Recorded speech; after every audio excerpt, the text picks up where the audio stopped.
He's done it all. Hundreds of skydives, traveled the world, army, police work, intelligence work, and prison. Now he's an author and a biker with an axe to grind. He's Dennis M. Young.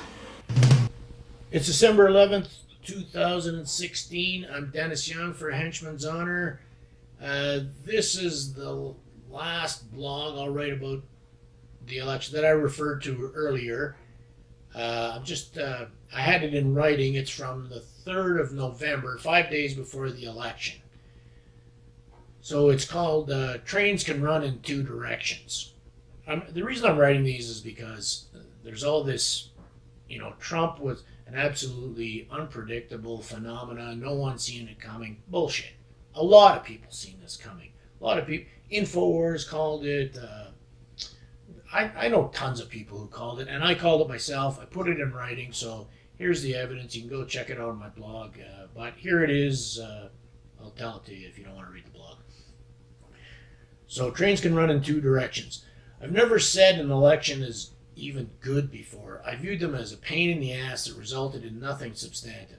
The 2016 election for President of the United States is vastly different because of information.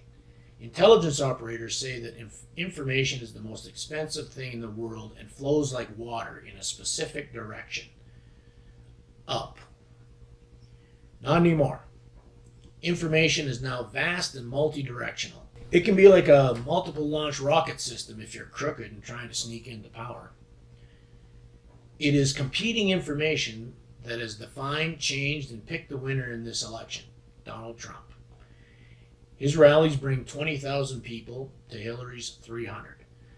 Trump speaks about Hillary's tampering with and threatening Bill Clinton's rape victims, while the victims themselves watch the debate from the front row. Hillary came back with, "You touched a lady 30 years ago." It was like responding to a machine gun with a pop gun. Some information is worthless, and the public is informed enough to weigh the news instead of just consuming it from a monopolistic talking head. This is why no one watches the mainstream media. I mean, they lost 40% of their viewership last year after losing 40% the year before and a ton before that and before that. Nobody watched. Basically, Anderson Cooper and his mom watches his show. The establishment media thought they could be the force of an outgoing tide that pulled all the voting boats with it. But the competitive media, buoyed by credibility, came back like a crushing tsunami, and it's still flowing. The ultra-talented hacktivist group known as Anonymous admits to being the Hillary hacker and that it is not the Russians. Oh, and good news. Anonymous has found the missing 35,000 bleached emails. Hillary must be excited about that. So I'm sure she's confident that this information will exonerate her, and Anonymous is coming to defend her. No woo-hoos from the DNC on this. The email's criminal activity log will be released starting 1st of November. Hillary is hooped. Even Zuckerberg from Facebook has abandoned her, but it is James Comey, the head of the FBI, who saw the way the winds were blowing and cast his career to the benefit of Trump. Somehow the Amish got politically involved at the same time and threw their support behind Trump. I never knew the Amish played a significant role in U.S. elections. I wonder what their issues are. Some emails have shown Hillary to be connected with ISIS, with Qatar, and the Saudis via the billion-dollar Clinton Foundation. The word in Qatar is that they're preparing a castle alternative to prison for a VIP American. Hillary has realized that it's time to go to Plan B. The real clear message from the people in this election is boiling down to lock her up and Hillary for prison. Trump voters are feeling jubilant and triumphant. The Clinton sound machines lined up to make their "Oh, the humanity, please," while their Hindenburg hit the dirt. Rachel Maddow looked like she just chatted with the Grim Reaper and the news wasn't good. Justice or truth and reconciliation?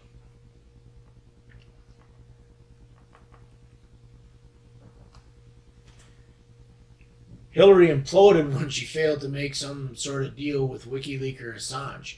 He was in an obvious position.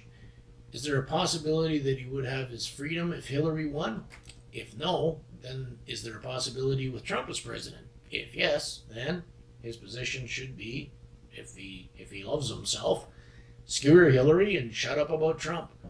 We're talking WikiLeaks here. It's a media war machine that Hillary punished, and now she has to face the wrath of a man who's been victimized. There's going to be no mercy. The Clintons are neck deep in serious and decades-old crime spree that has seen foreign and domestic murder and extortion. Criminals don't like karma for obvious reasons. Thus, Hillary is transitioning from presidential run to the imprisoned Queen of Qatar. At this point, we're arguing how fancy her prison will be, not whether she goes or not.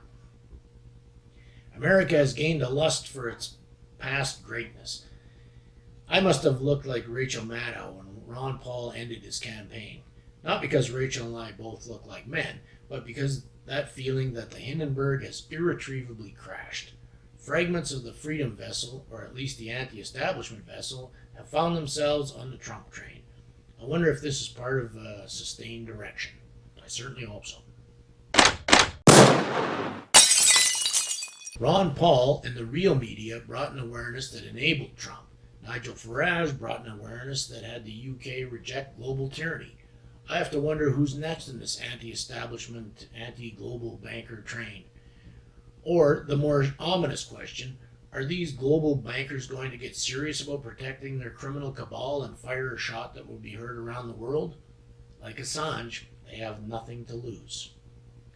I'm Dennis Young for henchmanshonor.com. Go to Gab, get off Twitter.